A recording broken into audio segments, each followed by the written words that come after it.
Welcome back to Axis and Allies, the anniversary edition.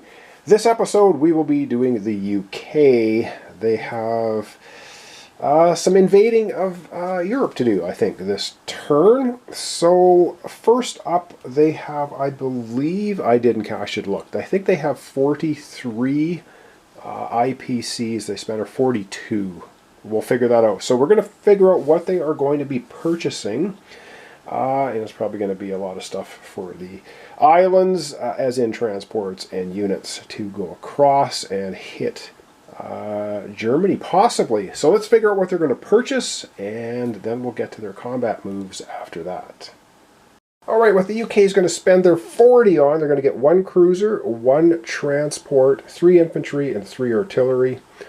And yes, I'm just keeping the little tokens here so I know the turn order. So up next will be Italy in the next episode. And that leaves them 2 industrial production units left over. So that's what they're purchasing this turn. And let's figure out now where they are going to make their combat moves. Alright, they are going to be attacking over here. So what they're going to do is they're going to launch a set of fighters from here. Which then will go 1 and 2 and attack the German transports, which of course they will just obviously sink because they cannot fire back. So that's a given. That's one attack going on. The other one, they are going to take on Norway. It's worth 3 victory points, and that will kick Germany right off of there completely.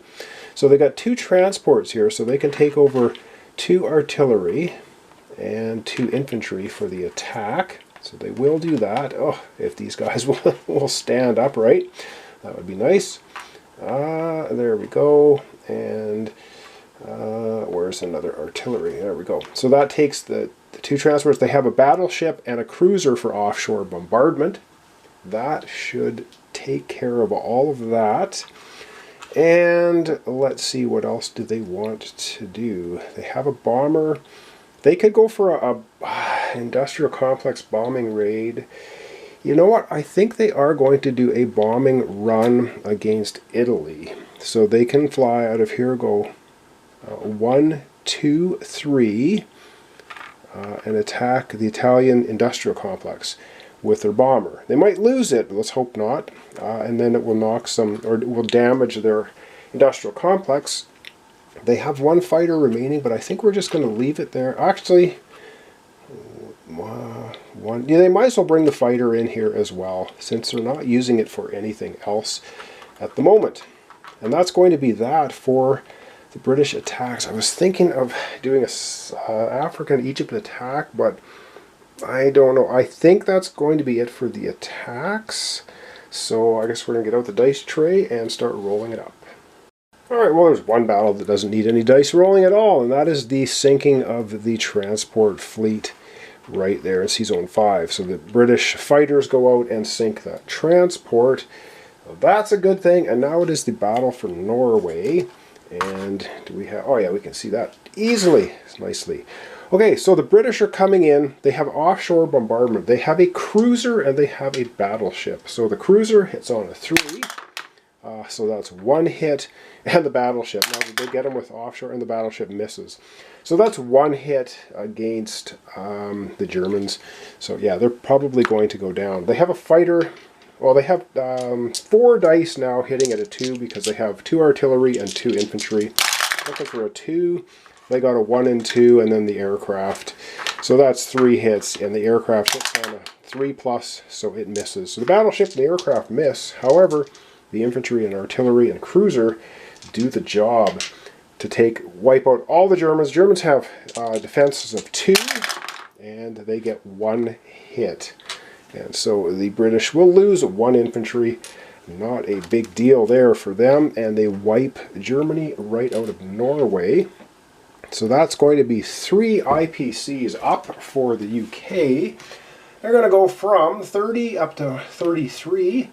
And Germany will drop from 31 down to 28. So that was a kick in the teeth for them. And now we have a bombing raid on Italy. Now, Italy has anti-aircraft gun, so they roll 1 die. They're looking for a 1. If they roll a 1, they destroy the British bomber. And they roll a 3, so it doesn't happen. And now the British come in and do a number of damage based on a d6 for each bomber that got through. So they're bombing Italy, and what do they do for damage? 1. Well, at least the 1 was damage against the industrial complex, and not a 1 for the anti-aircraft guns. So what we do is we take a damage marker. Oh my god, can I find it? Ah, yes. Here we go. We have these damage markers, and we're going to put one of them underneath the industrial complex. Well, what does that mean? Well, what it means is this industrial complex, they usually have a build value of 6. It is now a build value of 5. And Italy can spend an IPC to repair each damage. So Italy right now has 12 IPCs, so they could spend one on their turn, which is going to be next turn, to repair it. Or they could say, forget it, we'll leave it as damaged and spend all 12 on units. Anyway, this fighter, it took 3 to get here. So it went, what did it go 3 at? 1, 2, 3. So it's going to go into, it will fly back. That's all the attacks for the UK. So I know we're just on the 1 camera shot. So this bomber will then fly back to the UK.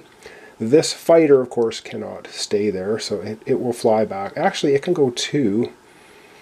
You know what? It's going to go 1, 2. It's going to fly to... Can it go to anywhere else? Let's see. It can go 1, 2. Nah, we're gonna fly it back to the mainland, and this one can also go to... Yeah, so we're going to fly all the fighters back to England. They all go back. All right, and now it is time for non-combat moves. Oh, hang on. Let's put the British units in there. And we'll get a British marker on Norway, cover up German. So it looks like Norway and Finland have been wiped out in the German menace. Okay, non-combat moves. The British have a couple of them. Alright, the British are going to load up the 2 infantry here in Rhodesia onto their 1 transport. The transport's going to move 1 here. And I believe you can you offload into different locations? I'm not sure. But they are, oh, can you do that? I think they're just going to go ahead and offload both of them right here. So they got 2 here, 2 here. And the Italians looking a little bit dangerous there. All right, we do have one other non-combat move that we want to make for the UK. And the final non-combat move for the UK, they're going to take their destroyer and their transport from Sea Zone 41 and move it to Sea Zone 47. Now, why are they doing that? Because Sea Zone 47 is 1-2 away from Borneo, and that now puts a little bit more pressure on the Japanese. The Japanese have a fleet here that they could, and airplanes and aircraft carrier and such. However, Borneo is a little bit exposed now to the Australian fleet, can actually make it there and drop off troops, reclaiming it. Maybe now the Japanese have something else to think about. Alright, that is all the non-combat moves for the UK, and I guess that's the end of their turn. I know it was very quick, actually, but they did what they needed to do. They will be collecting a nice, hefty 33 IPCs, which is not nearly the 42 that they had, but they've lost a bunch of territories, but that's fine. They're going to be collecting 33 and putting their units on the map. Alright, it's time to place down their units. They have 3 more artillery dropping in the UK. Their production is up, and they get 3 more infantry dropping in here. And they also have a cruiser and a transport, which they are plugging away right here. So I may get some tokens out. So they actually have 2 cruisers, a battleship, and 3 transports now in this sea zone. That should be concerning for the Germans and the Italians, I would think. And that's going to end off our episode for today. So we're going to zoom out. Wow, that was really quick. And wrap it up. Alright, well, that was a very short episode for the United Kingdom. They didn't do a lot of attacking. Of course, they came across Norway, and now they're in a good position with 3 transports. They've got 4 infantry, 4 artillery, a bomber, 2 fighters. I wonder what they're going to do on their next turn. But now Italy and Germany get a chance to build up, but Russia's also getting very strong. Oh, one thing I've got to mention as well, I've been doing the US a little bit incorrectly. It hasn't affected anything to date, so that's all good. The Chinese IPCs here have nothing to do with US production. Every time we were losing a Chinese IPC, I was taking it off the US production. No, you don't do that. That is not part of the US IPC number. So we're not going to worry about it. So the US is actually at 41. The reason they're at 41 is because they took Morocco, Algeria here as a +1. They haven't lost any other territories. They're still hanging on to the Philippines and Hawaiian Islands, etc. So they actually are at 41 IPCs. So I did that incorrectly. So I fixed China last time with how they're supposed to work. And now I just want to reiterate for the US how they're supposed to work as far as the Chinese are concerned.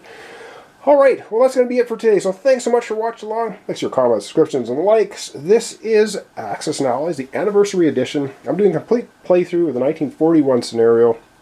Again, I'm going to play until we just realize that, you know what, there's not much point continuing on because either the Axis or the Allies have basically lost and there's no way they're going to recuperate. Alright, thanks so much for watching. I really appreciate it. Helps with my channel, and hope to see you tomorrow for the continuation Axis and Allies Anniversary Edition. We will be on to Italy.